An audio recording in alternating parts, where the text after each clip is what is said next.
Tu te sens bloqué, freiné, comme si quelque chose t'empêchait d'avancer? Et si ce n'était pas toi, mais ton entourage? On parle du pouvoir invisible de ton entourage.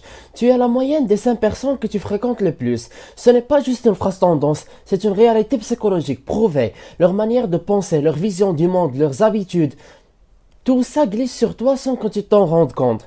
Mais comment savoir si ton entourage est toxique sans même qu'il le montre? Tu vas être choqué. Alors, il est signes subtils qu'il sabote ta réussite. Il ne te décourage pas directement. Non, c'est plus subtil. Tu es sûr que c'est fait pour toi? Mieux vaut être réaliste. Tu changes trop. On te reconnaît plus.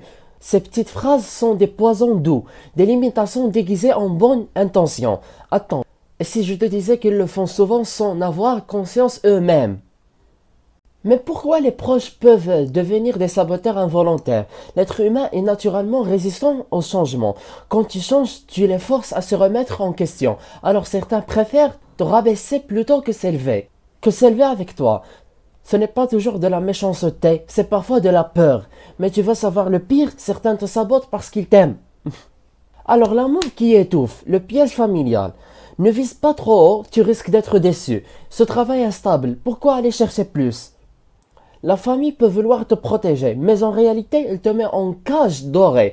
L'intention est bonne, mais le résultat, l'étouffement. Et là, tu vas me dire, mais je ne peux pas couper avec ma famille. Attends, voici comment gérer son conflit.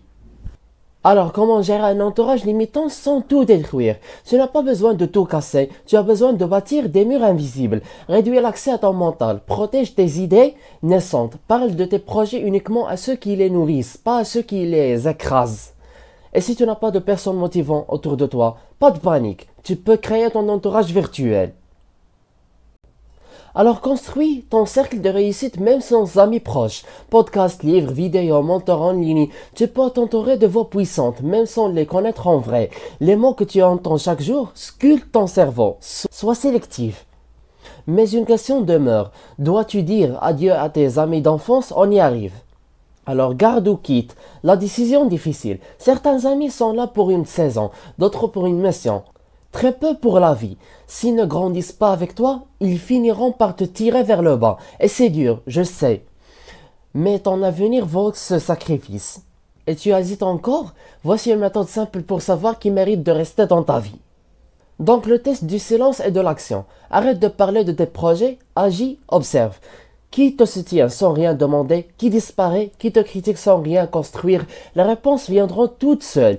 Le silence révèle ce que les mots cachent. Et maintenant, le moment que tu attends. Le plan en 3 étapes pour t'élever malgré un entourage négatif. Alors le plan d'évasion mentale en 3 étapes. Premièrement, nettoyage mental. Arrête d'écouter ceux qui ne vivent pas ce que tu vis. Deuxièmement, ressources quotidiennes. Lecture, audio, mentorat. Une dose d'inspiration par jour. Troisièmement, petite victoire quotidienne. Chaque jour un pas vers ton objectif, même minuscule. La constance brise les chaînes. Tu veux savoir ce que j'ai fait moi personnellement pour me libérer? Je vais te le dire dans la conclusion.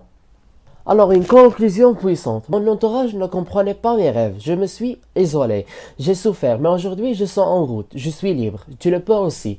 Ce n'est pas ton environnement qui décide de ton destin, c'est ton courage. Partage cette vidéo à quelqu'un qui doit entendre ça. Peut-être que tu seras la personne qui le sauve de l'échec silencieux. Et je m'interroge, comment es-tu intéressé à ce contenu sans que tu vois les vidéos précédentes dont on parle de la psychologie de l'argent? On va te laisser un héritage cognitif à l'humanité. À très bientôt.